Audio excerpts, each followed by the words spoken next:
Toppers club IAS academy में सभी छात्र छात्राओं का स्वागत है। आज हम अध्ययन करेंगे 2022 से लेकर के 2023 तक माने आज तक जो वीडियो रिकॉर्ड हो रहा है, प्रमुख जो समितियां हैं जो कि आपको समीक्षा अधिकारी और पीसीएस के लिए इंपॉर्टेंट रहेंगी। तो वीडियो को आप शुरू से लेकर एंड तक देखिएगा और अपने नोट्स जरूर बनाइएगा। यह है आज का टॉपिक, प्रमुख समितियां। और टॉपर्स क्लब आईएएस एकेडमी जो यूट्यूब चैनल है, आप उसको सब्सक्राइब जरूर कर लीजिएगा। देखिए, पहली जो समिति है वो है किरीट पारिक समिति है। कौन सी है? किरीट पारिक समिति है। भारत में गैस मूल्य निर्धारण फॉर्मूले की समीक्षा के लिए, यानी किस तरह से जो गैस का मूल्य निर्धारण किया जाए, इसकी समीक्षा के लिए ये जो समिति है वो भारत सरकार के द्वारा बनाई गई है। और इसके जो अध्यक्ष बनाए, कौन बनाए हैं? किरीट पारिक बनाए गए हैं। ध्यान रखिएगा। पैनल ने 1 जनवरी 2026 से भारत में गैस की कीमतों को नियंत्रण मुक्त करने की कई सिफारिशें की हैं। ये बहुत इंपॉर्टेंट है कि इस समिति ने क्या सिफारिश की है और डेट कब से? 1 जनवरी 2026 से। इस डेट को नोट कर लीजिएगा। इस समिति और इसका जो विषय है ये जरूर नोट कर लीजिएगा। अगली जो समिति है वो है मनरेगा वाली, कि मनरेगा रोजगार गारंटी योजना में सुधार के लिए केंद्र ने अमरजीत सिन्हा समिति है। कौन सी? अमरजीत सिन्हा समिति का गठन किया है। ध्यान रखिएगा, ये मनरेगा किसकी है? ये केंद्र की योजना है और इसमें क्या सुधार हो सकते हैं, इसे और बेहतर तरीके से कैसे इंप्लीमेंट किया जा सकता है, वित्त को लेकर के, वर्क को लेकर के, तो इसकी पूरी जो समीक्षा जो करेगी वो कौन करेगी? अमरजीत सिन्हा समिति करेगी है।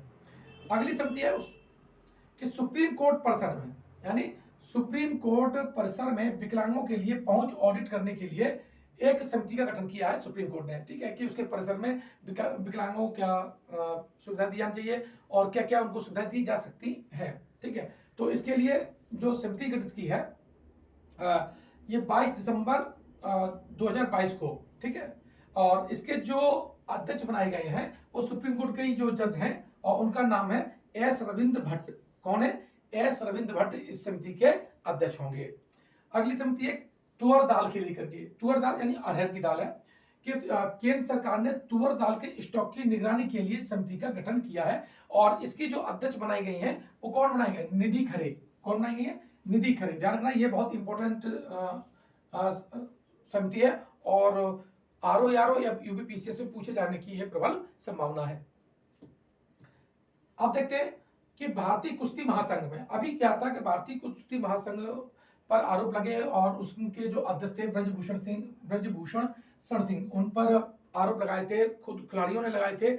इसके लिए भी एक समिति गठित की गई है और इस समिति में कितने सदस्य हैं? 7 सदस्य हैं। ध्यान रखिएगा, ये इंपॉर्टेंट है। कौन है? 7 सदस्य हैं। आईओए के द्वारा गठित 7 सदस्यीय समिति में अनुभवी महिला मुक्केबाज एमसी मैरी कॉम, पहलवान योगेश्वर दत्ता, तीरंदाज डोला बनर्जी और भारतीय भारोत्तोलन महासंघ के अध्यक्ष सहदेव यादव और 2 वकील तलिस रे और श्लोक चंद्र और पूर्व शटलर अलकनंदा, इनको इस समिति में शामिल किया गया है।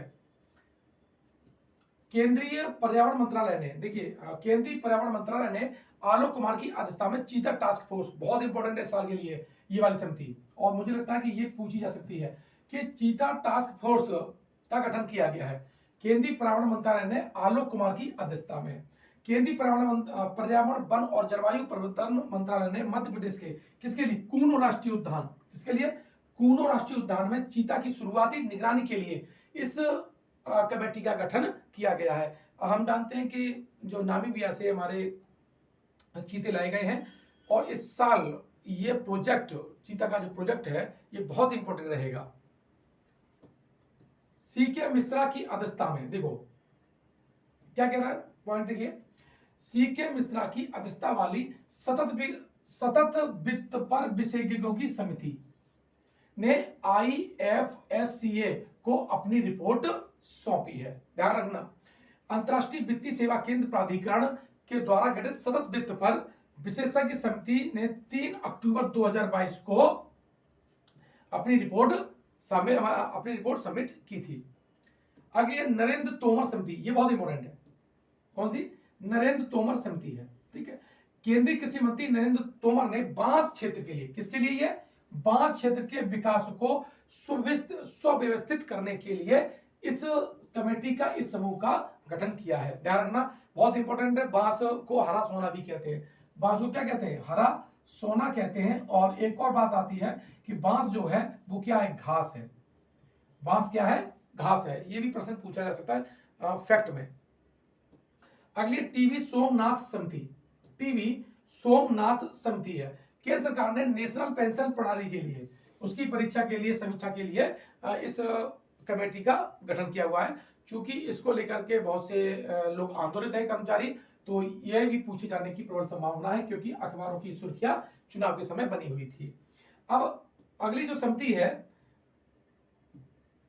वो अदानी हिंडनबर्ग। ये बहुत महत्वपूर्ण मामला था। और ये हिंडनबर्ग है, उसने ये कहा कि जो अदानी का जो पैसा है उसमें कुछ ना कुछ वित्तीय गड़बड़ियां हैं, और ये इसका जो आंकड़े हैं ये कहीं ना कहीं छुपे हुए आंकड़े हैं। तो इसके लिए जांच के लिए 6 सदस्यीय कमेटी का गठन किया गया था। और इसके जो अध्यक्ष थे सुप्रीम कोर्ट के जो न्यायाधीश रहे हैं अभय एम सप्रे, इनको बनाया गया है। साथ ही जस्टिस जेपी देवधर, केसी कामत, नंदन नीलकणी, ओपी भट्ट और सोमशेखर सुंदरेशन। इस कमेटी की आपकी पूरी डेटा, पूरे सदस्य का नाम आपको याद होना चाहिए। प्रश्न पूछा जा सकता है या प्री या मेंस में। अगली है राधा कृष्ण समिति है। देखिए डॉक्टर के राधा कृष्ण की अध्यक्षता में उच्च शिक्षण जो संस्थान है उसमें मूल्यांकन के लिए और प्रत्ययन के लिए, मजबूत करने के लिए, जो नेशनल एजुकेशन पॉलिसी में जो चेंजेस आए हैं उसके लिए ये समिति यानी राधा कृष्ण समिति का गठन किया गया है। मोस्ट इंपोर्टेंट है, ध्यान रखना। अगला क्या है? अगली है सरकार ने लद्दाख की संस्कृति। देखिए सरकार ने लद्दाख की संस्कृति, भाषा, रोजगार की रक्षा के लिए एक कमेटी का गठन किया है। हम जानते हैं केंद्र शासित प्रदेश है आपका लद्दाख है, और वहां अधिकांश जो जनता है वो शेड्यूल्ड ट्राइब की है, तो उसके लिए इस कमेटी का गठन किया गया है। देखिए लद्दाख की क्या अनूठी संस्कृति, भाषा, रोजगार की रक्षा के उपायों पर चर्चा करने के लिए गृह राज्य मंत्री हैं नित्यानंद राय, इनकी अध्यक्षता में कमेटी गठित की गई है, जिसमें जो सदस्यों की संख्या वो कितनी है? 17 है। कितनी है? 17 सदस्यों वाली ये कमेटी का गठन किया गया है। अब यहां से लद्दाख क्षेत्र में देखना, ये जो चर्चा में रही है ड्रोगपा, बल्ती और चांगपा, ये जनजातियां वहां ज्यादा चर्चा में रही हैं। तो ये प्रश्न पूछा जा सकता है कि ड्रोगपा, बल्ती और चांगपा किस केंद्र शासित प्रदेश की जनजातियां हैं। आगे वजीफादार समिति। कौन सी? वजीफादार समिति है। सेबी ने अधिग्रहण नियमों की समीक्षा के लिए, ध्यान रखना, सेबी ने अधिग्रहण नियमों की समीक्षा के लिए वजीफादार समिति का गठन किया है। अगली समिति है हसमुख अधिया समिति। ठीक है, यह भी सेबी ने गठित किया। और विदेशी पोर्टफोलियो के जो निवेशक हैं उनको वे भारत में ज्यादा निवेश करें, इसकी समीक्षा के लिए। ठीक है, कि ज्यादा से ज्यादा हमारे भारत में क्या है? विदेशी निवेश आए।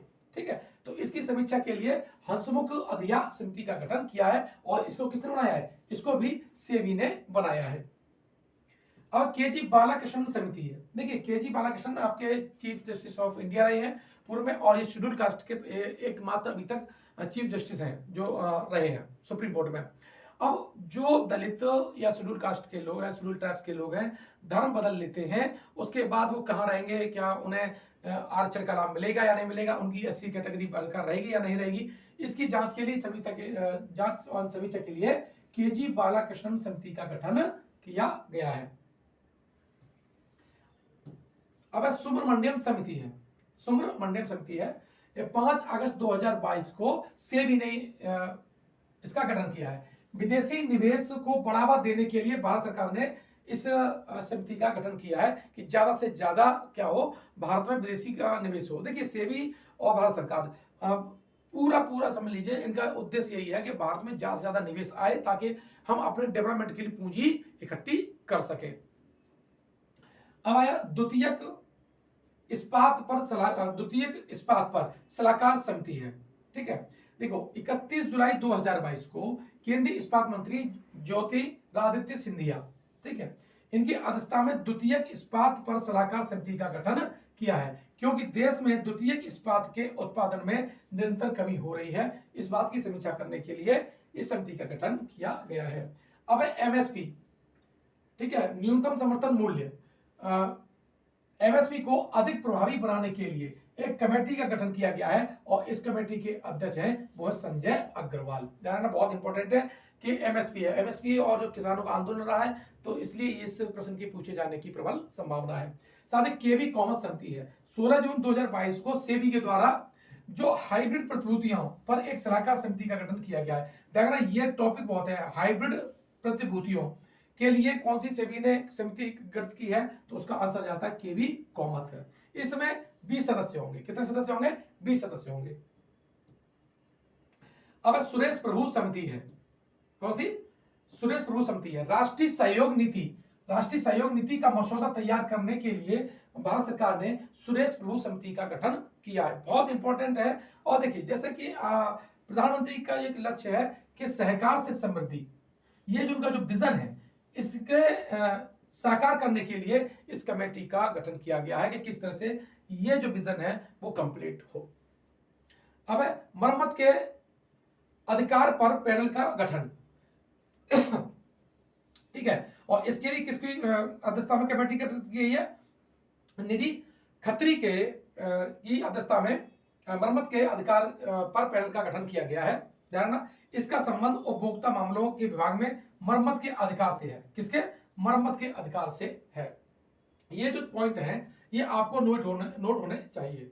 इसके बाद नेक्स्ट वीडियो में मैं इससे संबंधित बहुविकल्पी प्रश्न हल कराऊंगा ताकि वीडियो लंबा ना हो, इसलिए तो इन समितियों को बार बार आप नोट करिए और उनके विषय और उनके अध्यक्ष को जरूर नोट करिए और किसने गठित की है यह भी अत्यंत महत्वपूर्ण रहता है। मिलते हैं नेक्स्ट वीडियो में। धन्यवाद।